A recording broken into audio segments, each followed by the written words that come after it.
ta ni thiam na song te a rei lo e mi vula ya toi loa e kan ram ri moi ma son tura hei lai vor lai kan lai kham tu thi na nun rong i rem ro dan hi kan toar thiam thei lo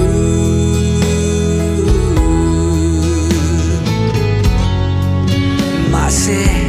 i rem ro ta hian vui thi ro an ni lo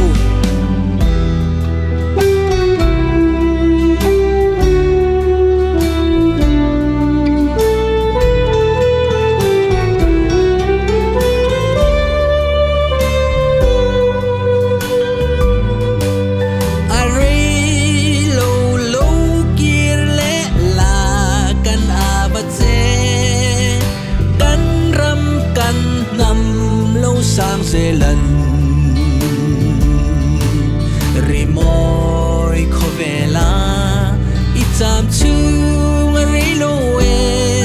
kan ngai che kan ji nga lo te le la sai kan vor ho le nga rau tha ta lin kan ji nga hian so nun ri moi pol te hi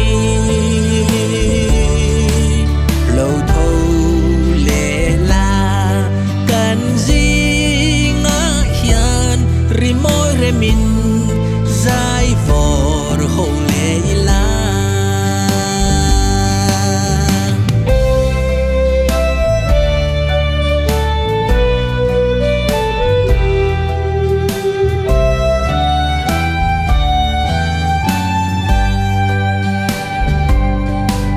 chak le thang chim le mar zo la zo fa te tan kan thiam kan thei na zong te hi la na thei tok kan chua mek lai hianin thi na nun rong hi mo i lo chan tak le kan ngai thiam lo kan tuar thiam thei lo ve i lim tha i su nu mai mo kan chan le ril kan hai lung kan va ye kan tuar thiam lo khwa re hian min nem ta kang mo zai kan vor le nga rau tha ta lin kan ji nga hian so nun hian lo tho le la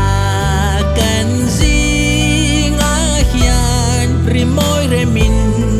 zai vor ho le la lo tho le la kan zing a hian ri moi re min zai vor ho le la